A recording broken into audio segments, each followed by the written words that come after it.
आप सबको वो लड़का तो याद होगा ना? अरे वही जो आपके स्कूल, कॉलेज या ऑफिस में था जिसका चाल चलन थोड़ा अलग था, शौक थोड़े लड़कियों जैसे थे। अक्सर ऐसे लोगों को हम मीठा, छक्का, सिक्सर बोलकर साइड में हट जाते हैं। उनका हम एक ही बार मजाक उड़ाते हैं, लेकिन हम ये सोचना भूल जाते हैं कि एक एक बार पूरा बैच, पूरा ऑफिस या पूरा स्कूल उनका मजाक उड़ाता है और वो कभी जवाब नहीं देते। अक्सर वो किनारे में मुंह झुकाकर ऐसे खड़े रहते हैं या चले जाते हैं। हम कभी समझ भी नहीं पाते कि वो कहना क्या चाहते हैं। और ये कहानी उनके जवाब के बारे में। मैं बताऊंगी कि वो क्या कहना चाहते हैं। ये कहानी ज़्यादा साल पुरानी नहीं है, कम से कम 10-15 साल ही होंगे। और उस समय मेरा नाम देव हुआ करता था और मैं वही लड़का थी जिसका सब मजाक उड़ाते थे। घर पे मुझे डांट पड़ती थी क्योंकि मेरे शौक थोड़े अलग थे और मैं बचपन से काफ़ी टैलेंटेड रही हूँ। मुझे कई चीज़ें करना पसंद था, स्पोर्ट्स हो या थिएटर हो, म्यूज़िक और डांसिंग तो बहुत ही ज़्यादा। लेकिन धीरे धीरे मेरे हर शौक का इतना मजाक उड़ाया गया ना, मैंने अपने शौक पे गिव अप कर दिया। आई रिमेम्बर जब मैं स्पोर्ट्स फील्ड पे जाती थी तो वहाँ पे लड़के मेरा मजाक उड़ाते थे और वो ही नहीं, जब वो स्पोर्ट्स टीचर था वो भी मेरा मजाक उड़ाता था। तो आप समझो एक बच्चा जिसको स्टूडेंट्स तंग कर रहे हैं और वो सोच रहा है कि "छे यार, मेरे साथ तो गलत हो रहा है, मेरे को टीचर की हेल्प मांगनी चाहिए।" टीचर ही उसका मजाक उड़ा रही है। वो जो अकेलापन मैंने महसूस किया ना उस टाइम पे, never wanted to feel that again. मैंने स्पोर्ट्स पे गिव अप कर दिया। आई रिमेम्बर डांस क्लास मेरी फेवरेट हुआ करती थी। हमारी एक मैडम थी, Shankari madam, one of my favourite teachers.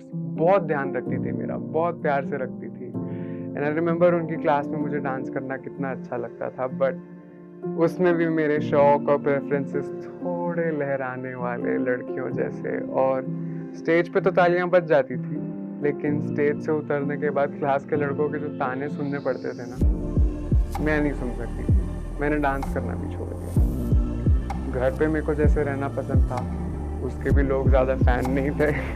मुझे बहनों में उठना बैठना ज़्यादा पसंद था और बचपन में सब चलता था। अगर छोटा बच्चा थोड़ी अलग हरकतें कर रहा है ना, तो बचपना समझ के छोड़ दिया जाता है। लेकिन एक एज आती है जब लड़के लड़कियों में फ़र्क दिखने लग जाता है और दूसरे भी आपसे एक्सपेक्ट करते हैं कि आप अब एक लड़के की तरह एक्ट करें, थोड़ा चौड़ के चलें, आवाज़ में थोड़ा भारीपन लाएं और ये इतराना, शौक, ये सब छोड़ दें। वो एज मेरे लिए बहुत डिफ़िकल्ट थी, जब मुझे वो चीज़ें करने को बोला जा रहा था जो मेरे पसंद की थी ही नहीं।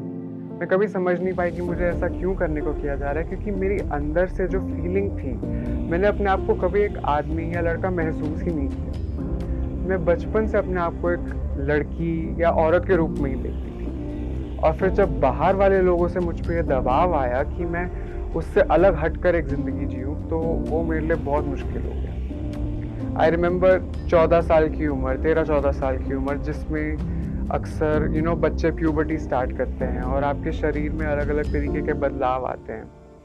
वो टाइम बहुत ज़्यादा मुश्किल था मेरे लिए, जैसा कि कई ट्रांसजेंडर लोगों के लिए होता है। क्योंकि उस समय में मेरा शरीर एक ऐसे तरीके से डेवलप करने लग गया, जो मुझे नेचुरल या राइट नहीं फ़ील हो रहा था। मैंने सोचा था मैं बड़ी होके एक लड़की बन जाऊँगी और अब दाढ़ी मूंछ आ रही है। तो समझो आप वो कितना अजीब थॉट प्रोसेस होगा मेरे लिए, मैं कितनी कन्फ्यूज़ रही होंगी उस टाइम।